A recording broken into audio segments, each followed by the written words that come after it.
Jerusalem. Israel's Attorney General announced on Thursday he intends to indict Prime Minister Benjamin Netanyahu on corruption charges, a decision coming just 6 weeks before a closely contested national election. It was the first time a serving Israeli prime minister has been put on official notice of planned prosecution, and deepened uncertainty over how Netanyahu, a veteran right-wing leader, will fare against a coalition of upstart centrist rivals. An actual filing of the charges of bribery, fraud and breach of trust would depend on the outcome of a required hearing, the Justice Ministry said. That could take months to complete. At hearing, which could take place after the April 9 election, Netanyahu can try to persuade the Attorney General, Avichai Mandelblit, not to indict him. His voice brimming with indignation as he addressed the nation during primetime TV news, Netanyahu dismissed the 3 criminal cases as a political witch hunt, designed to oust him.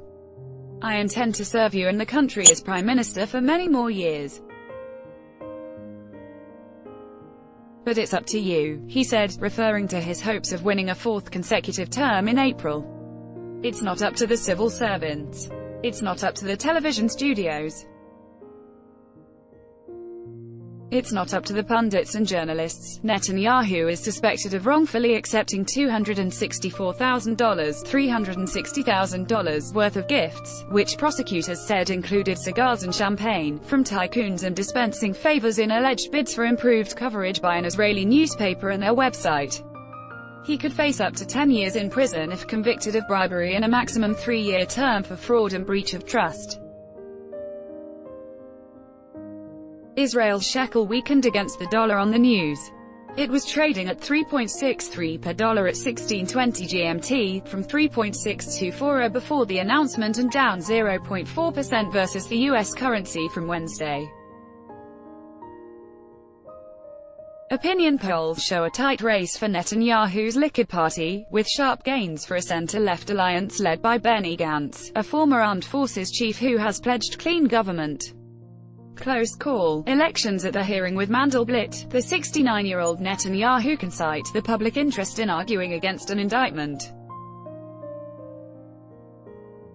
In his statement on Thursday, the Prime Minister touted what he has achieved for the country, noting the strong economy and ties with world powers that he has cultivated over the last decade. "This is not to be taken for granted," he said. Netanyahu would be under no legal requirement to resign, even if indicted. But if he were re-elected, it would likely be to lead the coalition, as he does now, and if he were indicted, public pressure could buckle the necessary alliances. Gantz said on Thursday he would not join Netanyahu in any future coalition government given the possible corruption indictment, and called on the Prime Minister to step down. Yohanan Plesner, president of the non-partisan Israel Democracy Institute, said he did not expect a dramatic shift in public opinion against Netanyahu.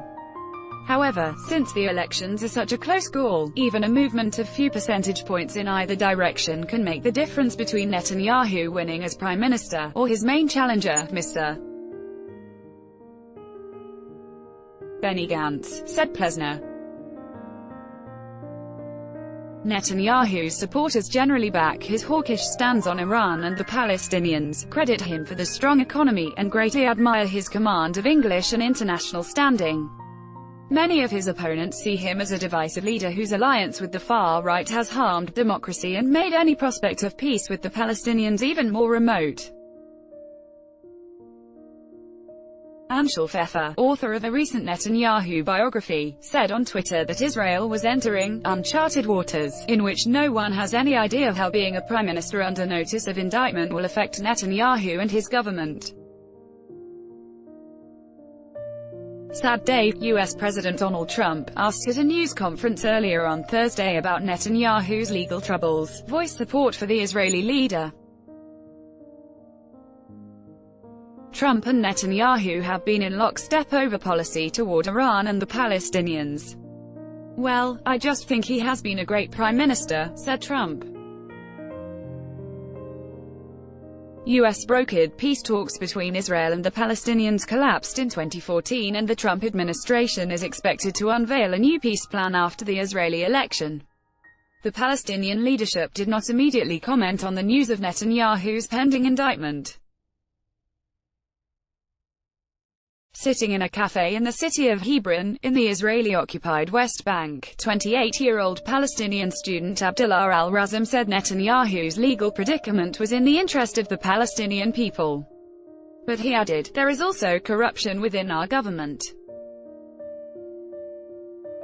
I hope such a decision gets implemented here too." Royce Law, a 47-year-old Israeli who works with people with disabilities, watched the news on television in a Tel Aviv cafe.